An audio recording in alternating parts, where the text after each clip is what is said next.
සුබ දවසක් ඔයාලා හැමෝටම. ආදරෙන් පිළිගන්නවා බබාට කෑම YouTube channel එකට. අද හදන්නේ අවුරුද්දට වැඩි බබාලට රාත්‍රී වේලට ඒ වගේම බබාලගේ lunch box එකට දෙන්න පුළුවන් කෑමක්. මේක හරි ලේසියෙන් ඔයාලට හදාගන්න පුළුවන්. තාමත් බබාට කෑම YouTube channel එක subscribe කරලා නැත්නම් අපේ channel එක subscribe කරන්න.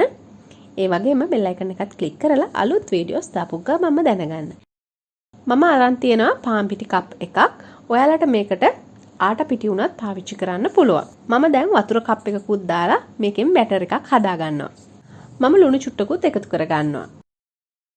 බ්ලෙන්ඩ් කරලා ගත්තාම පිටිවල චුට්ටක්වත් කැට ගතියෙන් නැතුව මෙන්න මේ වගේ බැටර් එකක් තමයි අපි හදා ගන්න ඕන. දැන් පෑන් එක ලිපේ තියලා අඩියට තෙල් ටිකක් ගා ගන්නවා. ඊට පස්සේ හදාගත්ත බැටර් එකෙන් අපිට මේ විදිහේ තුනී රොටි ටිකක් හදා ගන්න ඕන.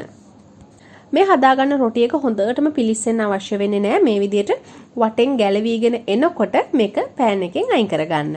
මෙතන මම හදාගෙන තියෙනවා කරි එකක්. මේකට මම පාවිච්චි කරලා තියෙනවා මාළු, ඒ වගේම තඹගත්ත අල, ලූණු ටිකක්, ඒ වගේම ඉඟුරු සුදු ලූණු දාලා හීනෙකට කපාගත්ත කරපිංචු කොළ ටිකකුත් දාලා ටෙම්පරාදු කරලා හදාගත්ත කරි එකක් තමයි මේක. ඔයාලට පුළුවන් මේකට ටිකක් වැඩිපුර එළවලු එහෙම එකතු කරලා මස් මාළු මේ වගේ දේවල් දාලා කරි එක හදාගන්න. ඒ වගේම අපිට මේකට තම්බලා පොඩි කරගත්තු බිත්තරයක් උනත් එකතු කරගන්න පුළුවන්.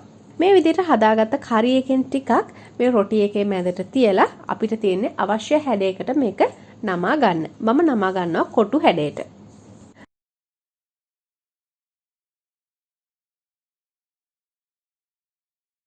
මේ විදිහට ඔයාලා ගත්ත සම්පූර්ණ බැටර් එකෙන්ම රොටි ටික හදා ගන්න.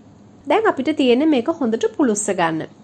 මම ටිකක් ලොකු පෑන් එකක් අරගෙන අඩියට තෙල් ටිකක් ගාලා හදාගත්ත එළවලු රොටි ටික මේක දාලා හොඳට පුලුස්ස ගන්නවා. රොටි එකේ යට පැත්ත හොඳට පුල්ලි වැටෙන්න පිලිසුනාට පස්සේ උඩ පැත්තත් අපි පුලුස්ස ගන්න ඕන. ඊට කලින් මම මේකේ මතු පිට තෙල් චුට්ටක් ගා ගන්නවා. ඔන්න ඔය විදිහට තමයි හරිම අඩු වෙලාවකදී රසම රස එළවලු රොටි ටිකක් ගෙදරදිම හදාගත්තේ. මේක හරිම සුවඳට රසට තියෙන කෑමක්. විවිධ රසට ඔයාට මේක බබාට හදලා දෙන්නත් පුළුවන්. එකතු කරගන්න මස් මාළු වර්ග වෙනස් කරලා ඒ වගේම මේකට බිත්තර එකතු කරගෙන එකතු කරගන්න එළවලු වර්ග වලින් මේකේ රස වෙනස් කරන ගමන් ඔයාට බබාට හදලා දෙන්න පුළුවන්. ටිකක් වැඩිපුර හදාගත්තොත් පවුලේ හැමෝටම රස බලන්නත් පුළුවන් විදිහේ කෑමක් තමයි මේක. ඒ වගේම හවස තේ වේලාවකට වගේ හරිම අපූර්ව කෑමක්.